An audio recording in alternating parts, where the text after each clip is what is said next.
thinking on that? Oh, that was mine, but I had something else to say. Oh. This object is coming out of, right now, 56 Leo.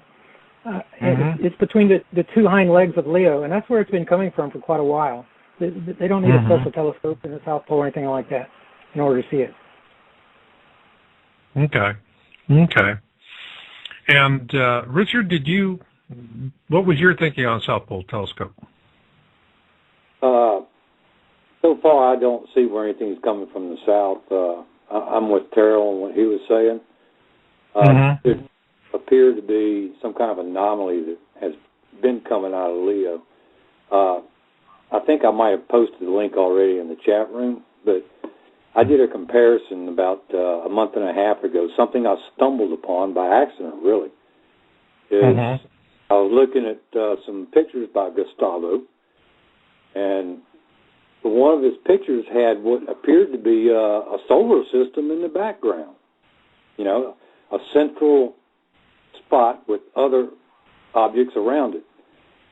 And I said, well, that's really strange. That looks like a solar system. And I slept on it. The next day I woke up and I said, maybe I can find that if I go to the Google Sky and also use a sky program called Stellarium, a great program, by the way. So I went to Stellarium, I plugged in Comet Elenin, and I got the coordinates for the same night that Gustavo took his picture.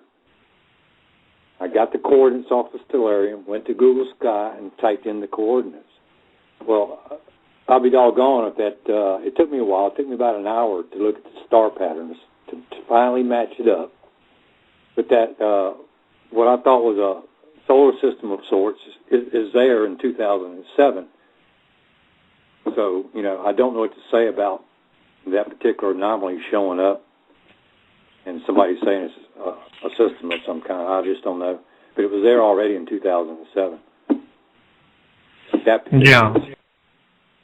Well, but the problem with all the sky programs, and we documented this on Yowza, and I think Ed could probably talk about this too, is that, man, there's just a whole lot of fabrication. Correct. And, Ed, have you been seeing, because people always go, they jump right into WikiSky and, Google Sky and Microsoft, and,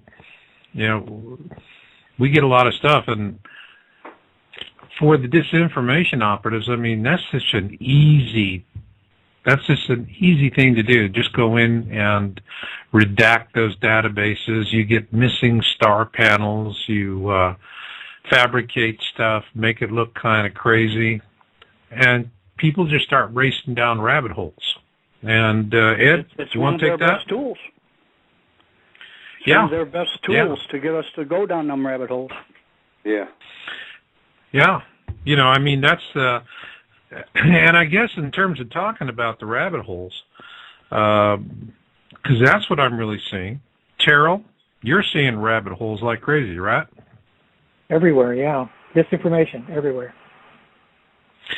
Well, the thing about all these sky programs that I don't like, and I usually don't use them much myself, is it's mostly old data. The sky was scanned, so long ago. We're basically dealing with old data, and which to me means it can be manipulated. All right. Well, then, in that event, Terral, what are you seeing in terms of disinformation? Okay. First of all, Google Sky does have it is a valuable tool. If you look at the links that are provided there, then you learn how to use a KML file and install location pins for the E.L.E. object. So the astronomer can use the pins to identify the background markers so that he can look into the sky to try to track this thing, to be able to find one of the orbitals that's passing in and out. So there is a use for it, even though you're looking at 2007 images. So as far as the disinformation, look at Elenin's name. Leonids are meteor showers that come out of the constellation Leo in November. and an E.L.E. is an extinction level event, and this looks like code. And the 911 perigee and the 1122 alignment on the backside of this, those are Illuminati numbers. That's numerology. This is 10 years after 9/11, and this is the kind of thing. These are the patterns that we're looking at that are saying this is a bunch of disinformation. And it's in your face. The reason that we got this information in 2010 is because they already have one foot in the bunkers. Now there's nothing we can do to stop their plan. They're at the point of no return. They don't care that we already know. They've already made all their plans and preparations. All the lies you're seeing with Obama's birth certificate and these wars that they're starting and Rothschild installing the central banks, and all this stuff is to keep you looking over here so you're not looking up at the sky to see this thing coming, because they do not want you prepared. When they go in their bunkers, they want this thing to kill you. We are looking at an extinction level event coming this summer. And that's the plan. That's the overall plan. So as far as they're concerned, this is checkmate, and they've already won the game.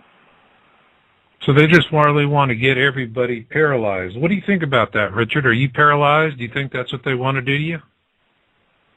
Well, I guess I just don't. I'm not going to worry about it. I'm not going to quit my day job or anything like that. Whatever happens, happens. I only know what they're going to tell me, unless I can find stuff on my own, if you know what I'm saying. Okay. So you're really just above the fray. And, you know, what I would like to say is, I mean, I just finished doing an interview for The Watchers, and it's a show that comes out of Hollywood. And they asked me about, all of this, with the oil and the gas hits $6 at the pump and, all of this stuff. And I just said, imagine a big old circus has come to town, 3-ring circus. And you go, and sure enough, there's the sideshow, with the cotton candy, the fat lady, and the whack-a-mole. And it's a heck of a lot of fun, all kinds of things to get distracted about. But then there's the big tent. And in the big tent, in one ring, you have us, humanity. In the center ring, that's the big one, our planet and what's happening to it. And then the third ring is the future. Now, my philosophy is, if you're going to survive what's coming, you got to be in the big tent. That's where you got to be looking. And be mindful of the other things. Yeah, they're all important issues. I'm not diminishing that.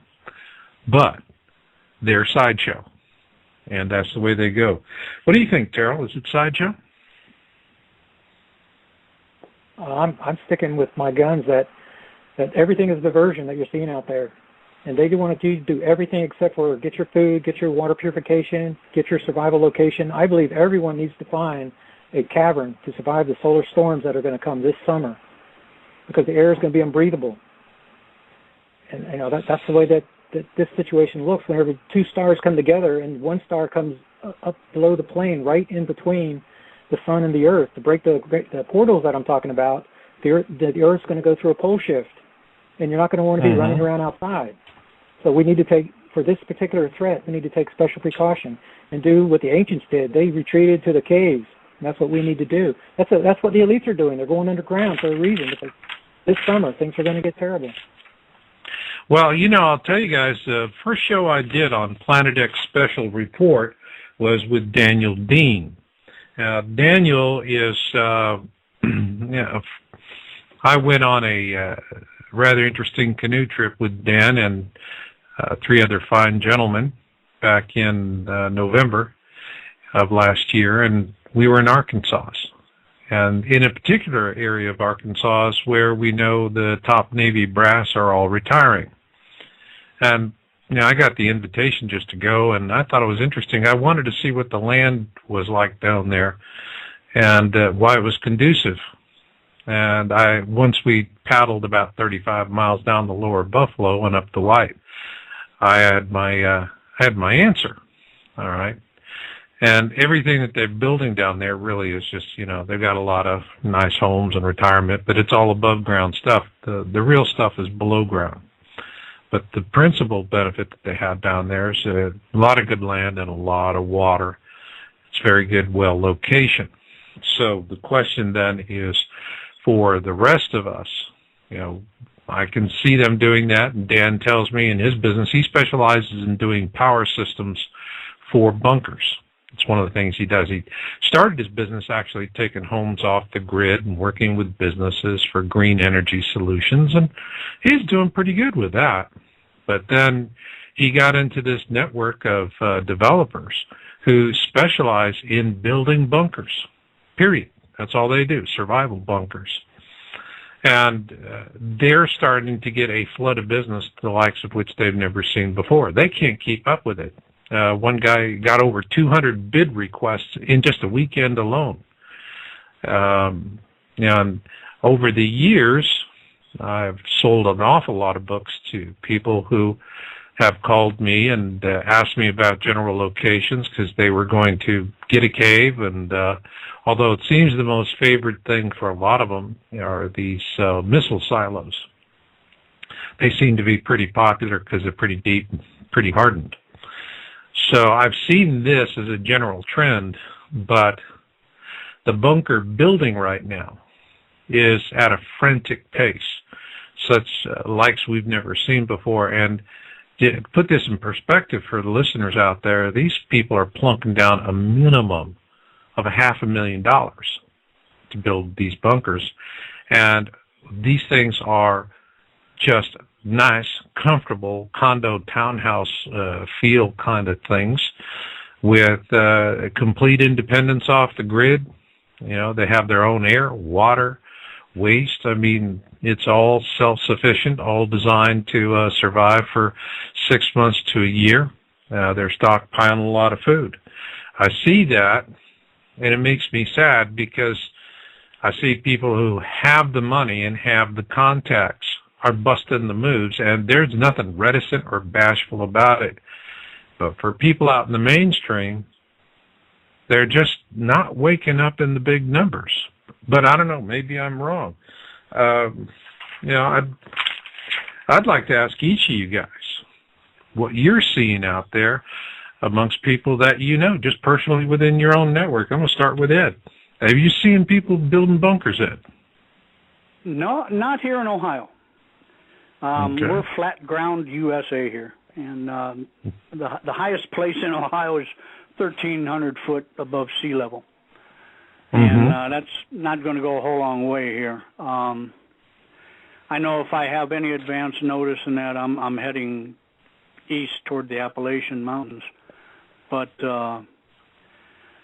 no, most people here in Ohio seem to be oblivious to what's going on. There's so many, how you say, personal battles being fought here for people trying to find a way to make a living, and so many unemployed people, et cetera, et cetera. And very few people, probably about the only person I really know that is interested at all in doing something like that is my own brother. And he's right along with this stuff, and then even friends of me and my brothers don't believe in it. And people here is kind of stubborn, I guess. Yeah, boy, ain't that the truth. I understand how it is. I mean, I just spent the last 3 months getting myself relocated for 2012 and to a more survivable situation. And, man, you sure get a lot of flack. But on the other hand, where I'm at and my new neighbors, they find